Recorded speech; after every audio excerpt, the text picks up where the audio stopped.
onde estão os homens? Há um grande leilão. Dizem que nele há uma princesa fenda que veio junto com seus súditos, acorrentados em carros de boi. Eu quero ver, eu quero ver, eu quero ver, eu quero ver. Angola, Congo, Benguela, Mondiolo, Cabinda, Mina, Quiloa, Rebolo. Aqui onde estão os homens, de um lado cana de açúcar,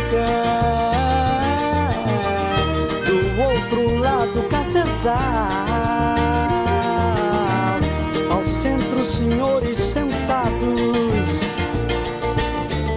vendo a colheita do algodão branco, sendo colhidos por mãos negras.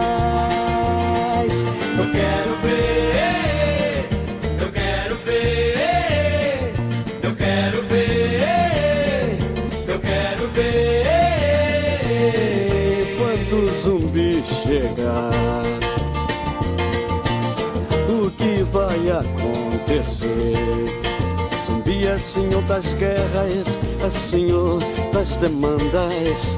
Quando o zumbi chega, é Zumbé quem manda. Zumbi é senhor das guerras, é senhor das demandas.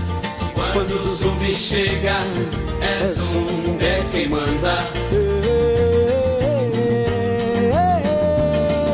Eu quero ver, eu quero ver, eu quero ver, eu quero ver.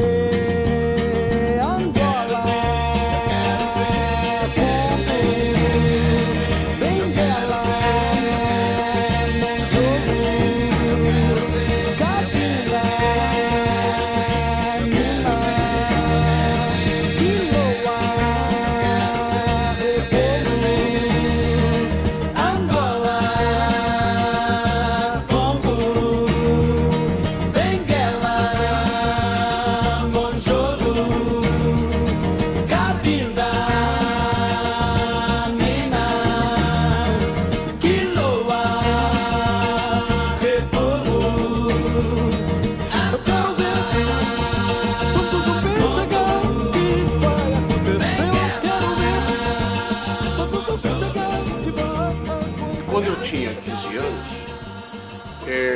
eu vivia oprimido como milhares e milhares de jovens negros, sem nenhuma oportunidade, sem nenhuma possibilidade de estudar e dar um salto qualitativo.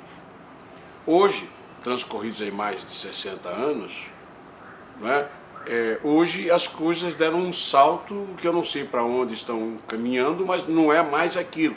Preciso que a gente comece a construir caminhos diversos para que nós sejamos tratados como cidadãos, independente de sermos negros, amarelos, azuis. Essa ideia segregadora ou separatista de que eu sou negro, você é branco, você é árabe, você é americano. Gente, é essas fronteiras que a alma não deseja e que a alma não tem.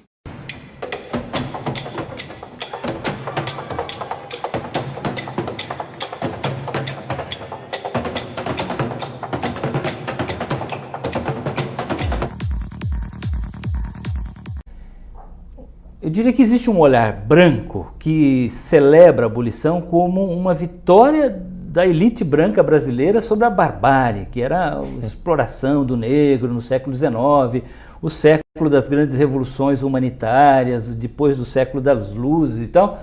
E havia uma mancha que conspurcava a imagem do Brasil no mundo, que era o fato de ser o último país da América a importar escravos até 1850 e o último a abolir a escravidão.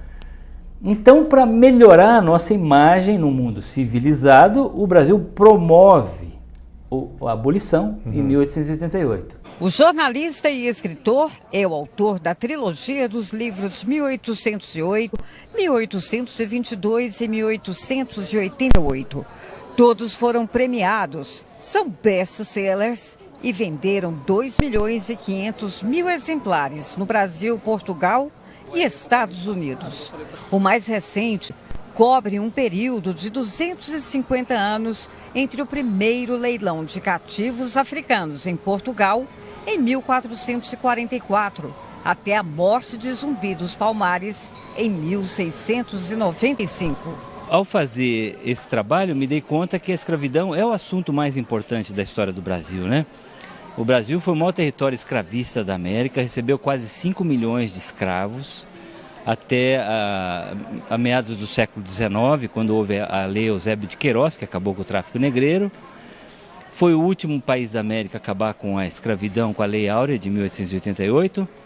Mas os abolicionistas do século XIX diziam também que não adiantava só acabar com a escravidão, era preciso enfrentar o legado da escravidão. Mas eu termino com o Zumbi. Aliás, são 2 capítulos, Palmares e depois Zumbi.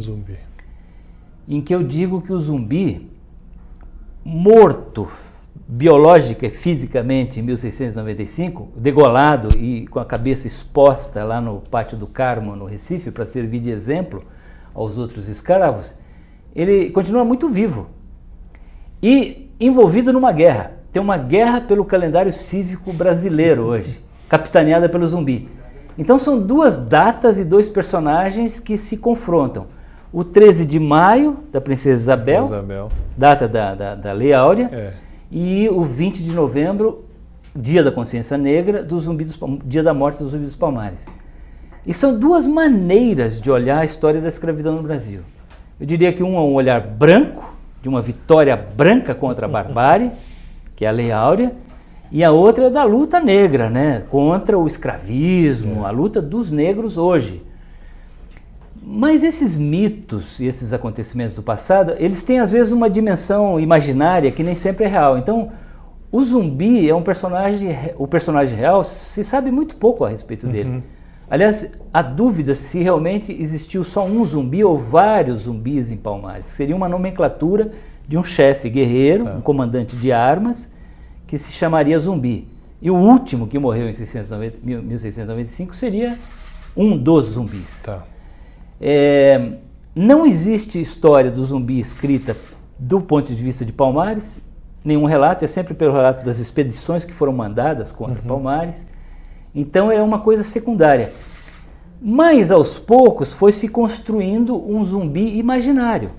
Um zumbi que hoje é representante das lutas populares, dos camponeses, dos operários, um zumbi marxista, um zumbi das ligas camponesas, um zumbi contra a luta da opressão, não só do povo negro, mas de todos os excluídos, de todos os oprimidos, um líder revolucionário. Então o que eu mostro é que existe um herói brasileiro ainda em construção. Até onde vai parar não se sabe, mas eu acho que assim, livros como esse podem ajudar na construção do zumbi, o futuro, né? É verdade. Começando por esse livro aqui com o tema de escravidão, o livro é do Laurentino Gomes, autor desses outros volumes aqui, 1808, 1822 e 1889. Esse é o primeiro volume de uma trilogia que vai desde o primeiro leilão de cativos em Portugal até a morte de Zumbi dos Palmares, aí por volta do século XVII. Durante todos esses séculos aí de tráfico negreiro, a gente sabe que morreu muita gente pelo caminho. E é foda você parar pra pensar nisso, porque é algo que começa a fazer mal. Tem um capítulo aqui que ele mostra pra gente que o sofrimento dessas pessoas não começou só aqui no Brasil ou em outros lugares da Europa para onde eles foram levados. Não é a partir do momento que eles é arrancado e levado para o lugar para trabalhar. O sofrimento deles começa no local de origem onde eles foram arrancados, foram separados ali dos seus familiares, cada um para um canto. As pessoas eram amarradas umas nas outras, elas passavam meses andando e elas eram retiradas de um centro de algum lugar específico na Angola e elas tinham que andar vários quilômetros por meses até chegar no litoral. e no litoral tinha que aguardar mais vários meses até chegar a embarcação para elas poderem atravessar o Atlântico. O tráfico negreiro começou a ser uma parada tão lucrativa para os mercadores que eles começaram a fazer fortalezas para estocar essas pessoas como se fossem mercadorias mesmo, saca? E eram lugares pequenos com uma pequena janelinha onde eles enfiavam muitas pessoas, mas várias pessoas mesmo. E aí durante esse processo essas pessoas elas morriam sufocadas, morriam de doença, morria de febre amarela, disenteria, varíola, morria-se de várias outras coisas, saca? Porque elas evacuavam ali mesmo, elas urinavam ali mesmo e dormia por cima. Aí o pessoal morria de disenteria, tipo, vomitando uma em cima da outra. Morreram também a bordo de navio negreiro. Era a mesma situação, pouco espaço, muito castigo. E aqui também tem capítulos onde eles especificam bem sobre o navio negreiro. A bordo desse navio morria muita gente. Morria sufocado, morria de banzo, que aqui ele explica, né, que a depressão, ela tira o brilho no olhar, tira a vontade de comer, tira a vontade de viver. Muitos escravos, eles morriam por conta disso, porque eles se suicidavam. Então eles pulavam ao mar, eles tentavam se matar de alguma forma, sabe? Então é muita morte, velho. Tem números aqui extremos, velho. É muita morte. Pra vocês terem uma ideia, durante essas travessias morria muita gente, velho. Então o que eles faziam? Jogavam os corpos dos escravos no mar. E isso fez com que mudasse um ciclo natural da natureza, que é o que? A migração dos tubarões. Os tubarões começaram a seguir os navios porque eles sabiam que ia ter alimento garantido ali todos os dias, de 3 a 5 corpos de escravo. Olha que coisa mais insana, velho. E é claro que durante essas travessias houve sim revolta, e é claro que os cativos que ficavam trancados ali naquelas fortalezas tentaram sim resistir. Mas ai de quem tentasse levantar um motim, principalmente nos navios. Aqui tem um relato muito pesado de que um escravo tentou levantar motim e o capitão pegou esse escravo, levou ele lá pra cima, amarrou ele com as pernas, o corpo todo afastado assim, as pernas e os braços, e ele desmembrou todinho esse escravo a machadadas. Na religião de alguns africanos, eles acreditam que quando você é desmembrado, degolado, você não consegue voltar à vida, o seu espírito ele fica perdido, você perde a sua alma, sabe? Então esse povo, ele não era livre nem depois da morte, tá ligado? Ele não conseguia ser livre nem depois da morte, velho. Isso é triste. O Brasil é um país com mais de 200 milhões de habitantes. Uma terra formada por indígenas e imigrantes que vieram de várias partes do planeta, principalmente da África, durante um período sombrio da humanidade, o tráfico transatlântico, que trouxe cerca de 5 milhões de africanos escravizados que ajudaram a moldar o país com a maior população negra fora do continente africano. Os primeiros africanos que chegaram ao Brasil, de que temos conhecimento, vieram via Portugal. Estavam em Portugal e de Portugal vieram para o Brasil.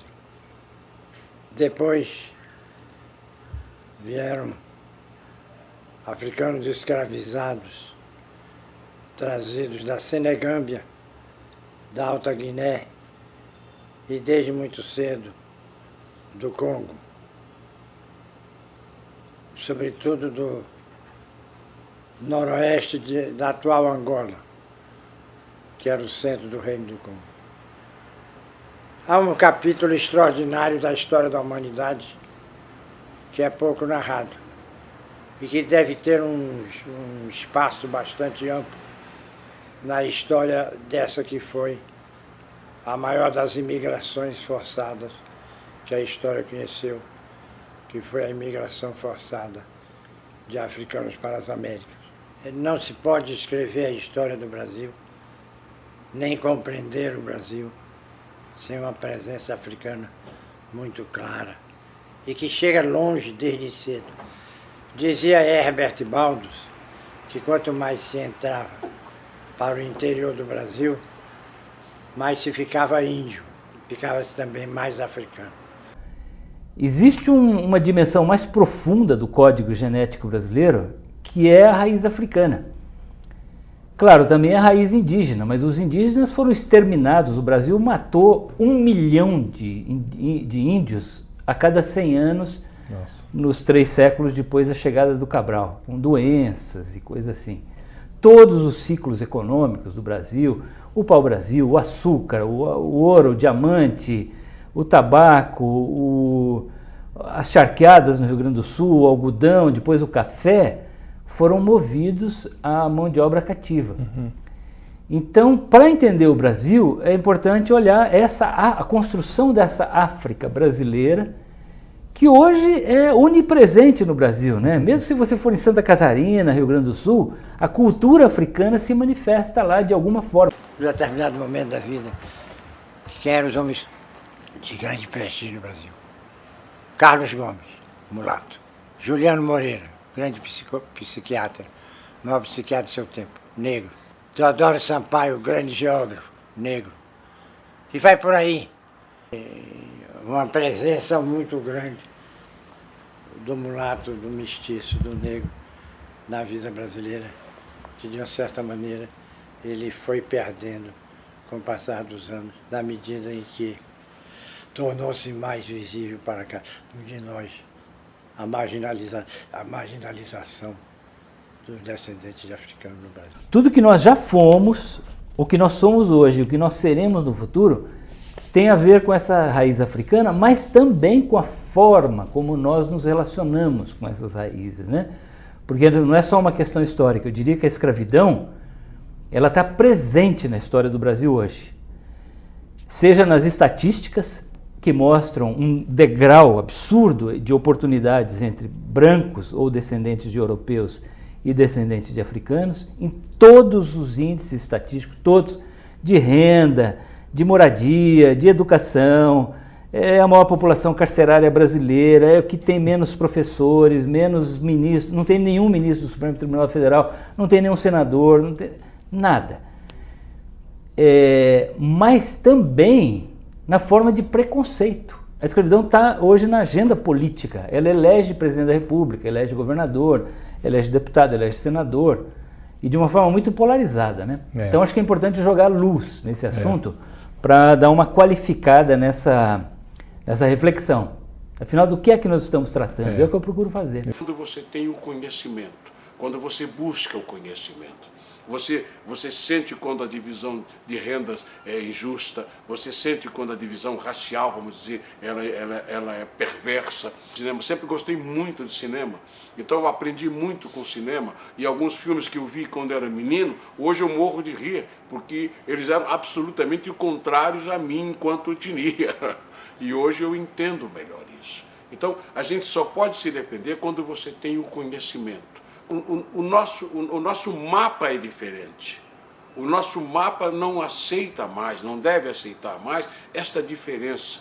Eu sou negro, eu sou um coitado, eu não tenho isso, eu não tenho aquilo. Não, eu acho que nós temos que nos unir, porque até nós somos a maioria da população, melhorar as nossas escolas, melhorar a divisão de rendas, misturar melhor o comando político e ideológico, dar oportunidade para que todos aprendam o que podem fazer para melhorar o país.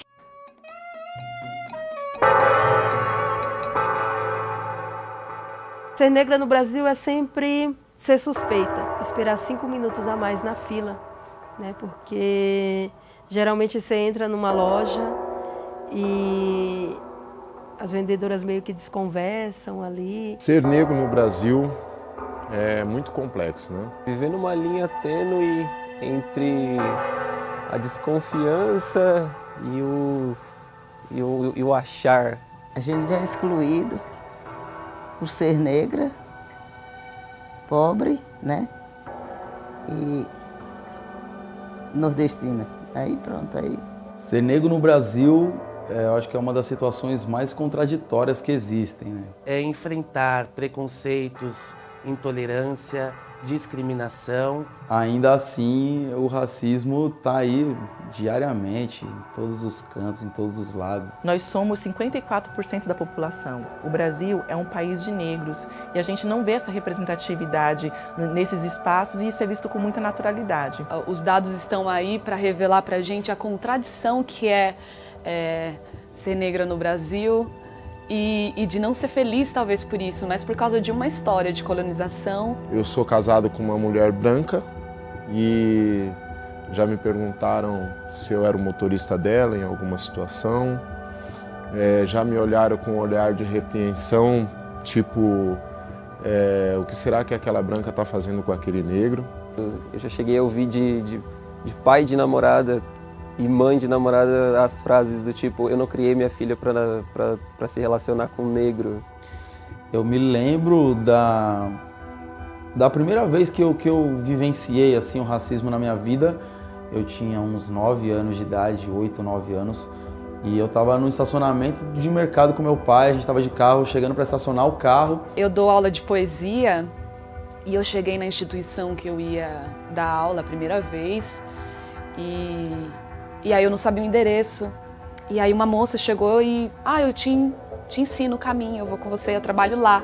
O meu pai acabou pegando a vaga e a mulher ficou doida e aí ficou puta e desceu do carro e falou pro meu pai, tinha que ser preto mesmo. E ela olhou pra mim e falou, você vai trabalhar na faxina? E de boca cheia eu respondi, não, eu sou professora. E tem certos ambientes que a gente já nota, vê a diferença, né? Por a gente ser negra. Eu lembro de quando eu era criança, eu fui taxado como negro do cabelo ruim e macumbeiro. Mas isso não me abala muito não, porque eu sou negra, mas eu tenho dignidade, né? E eu entrei em um episódio de pânico, de choro e de tristeza profunda. O preconceito racial, ele é uma coisa que ele te abala tanto no teu psicológico que você fica sem reação. A primeira reação é essa. Você não sabe se é real ou se não é.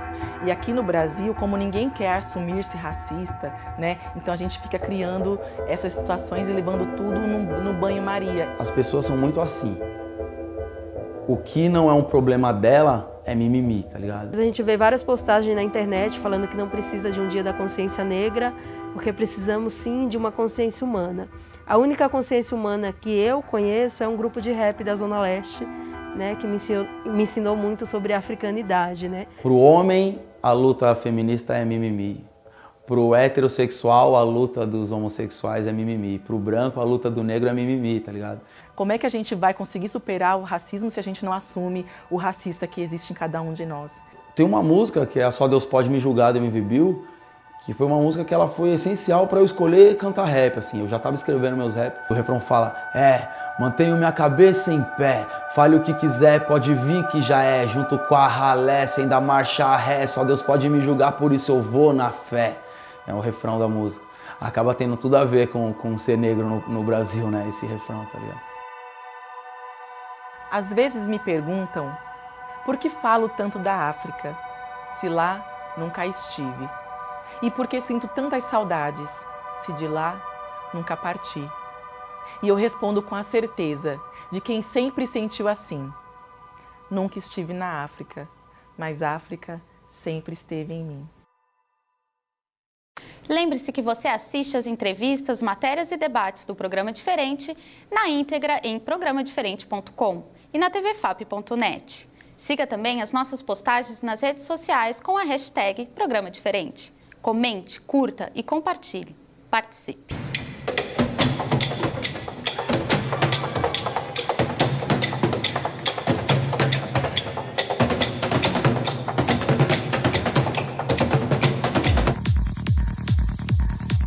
Toda mulher negra nessa sociedade, ela sofre, ela vai ser apontada por ela ser uma mulher negra. Então eu já cheguei a entrar no shopping e segurança fica atrás de mim.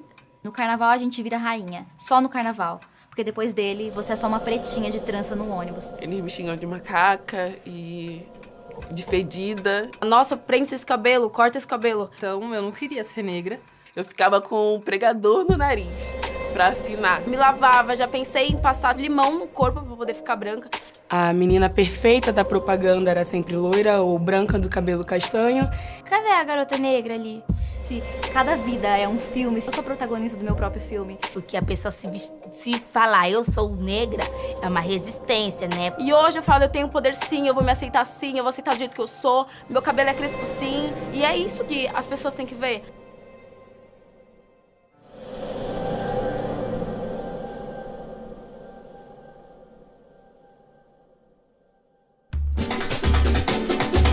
Alô, Elizabeth! Vamos que zombar, gente! Valeu, subir, o rei do forte dos palmares. que correu terra, céus e mares, influenciando a abolição. Zumbi, valeu. Hoje a vila é que samba, é batuque, canta e dança, jogo e maracatu. Vem menininha pra dançar no cachambu, vem menininha pra dançar no cachambu. Oh, oh, oh, oh, oh, nega mina, Anastácia não se deixou escravizar. Oh, oh, oh, oh, Clementina, o pagode é o partido popular. Sacerdote é cachaça, convocando toda a massa. Neste evento que com graça, gente de todas as raças, numa mesma emoção.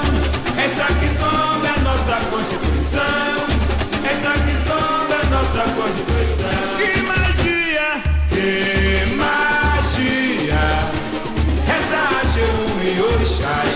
Tem a força da cultura, tem a arte e a bravura, e o bom jogo